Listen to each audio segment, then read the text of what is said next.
వాడికి ఉంటుంది. వాడు మాట్లాడగలిగితే మాట్లాడతాడు, కొట్లాడగలిగితే కొట్లాడతాడు, ధైర్యం ముందుకు వచ్చాడు, ధైర్యంగా వస్తాడు.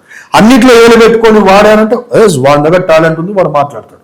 అంత మాత్రాన ఇప్పుడు ఎగ్జాంపుల్ మొన్న ఎస్సీ హోదా కోసం మాట్లాడినప్పుడు మందకృష్ణ మాదిగ అనే ఒక పెద్ద ఆయన ఎప్పుడైనా ఏదైనా చర్చి మీద దాడి జరిగినప్పుడు మాట్లాడా అంటారు.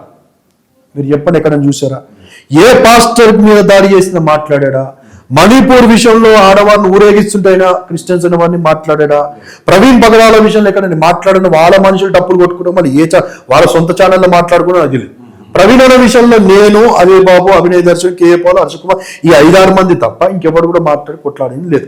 మళ్ళీ మందకృష్ణ మాదిగ గారు ఎక్కడ మాట్లాడారా? మళ్ళీ ఈరోజు నేను క్రైస్తవ సోదరులకి నా విషయంలో కొంత తప్పుగా అర్థం చేసుకున్న వ్యక్తులు నేను చెప్తాను.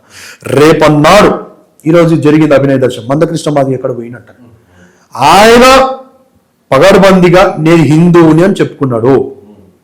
ఒక విలేకరుడు నీ చేతి మీద పట్టవచ్చు క్రాస్ ఉంది కదా అని చెప్పంటే, ఎప్పుడో చిన్నప్పుడు నాకు తెలియకుండా చర్చికి వెళ్ళానని, చిన్నప్పుడు మా అమ్మగారు తీసుకెళ్ళానని, చిన్నప్పుడు ఏలియా నాకు పేరు పెట్టారని, చిన్నప్పుడు పచ్చబోతు వేశారు, నాకు ఊహ తెలిసిన పెద్ద అయిన తర్వాత ఈరోజు నాకు అది అవసరం లేదు అని చెప్పి ఆయన బొట్టులు అడ్డనామాలు నిలునామాలు పెట్టుకొని ఫోటోలు మనకు క్లియర్ కనబడతాం.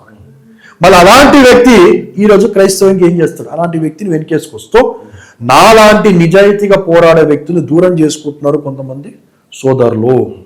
నేను వాస్తవానికి ఎస్సీ హోదా మీద ఏదైతే జరుగుతూ ఉందో అది ఖచ్చితంగా సెంట్రల్ గవర్నమెంట్ ఇవ్వదు. మందకృష్ణ మాధవ్ వాళ్ళు తీసుకొచ్చిన వివక్ష పోతుందా అని అడుగుతా ఉన్నా, ఈ యొక్క వేదిక నుంచి అడుగుతా ఉన్నా. రేపన్నాడు హోదా వస్తే బ్రాహ్మణ్ పక్కన ఈ ఎస్సీకి సంబంధించిన క్రిస్టియన్ వ్యక్తిని కూర్చోబెడతాడా ఈక్వల్ గా? ఈ బ్రాహ్మణుడికి అగ్రకులానికి సంబంధించిన బిడ్డను ఎస్సీ క్రిస్టియన్ కి సంబంధించిన కొడుకుకి ఇస్తారా? లేదా ఈయన కూతుర్ని ఈయన కొడుకుకి ఇస్తారా? నిన్ను గుడిలోకి రానిస్తారా? బడిలోకి రానిస్తారా? గుర్రం ఎక్కనిస్తారా?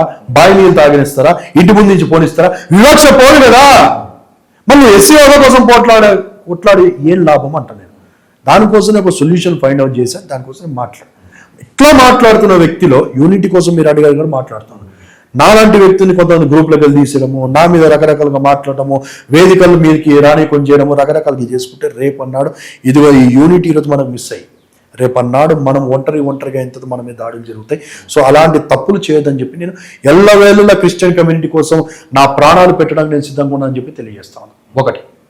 రెండోది, క్రైస్తవులైన వారు ఖచ్చితంగా రాజకీయాల్లోకి రావాలి.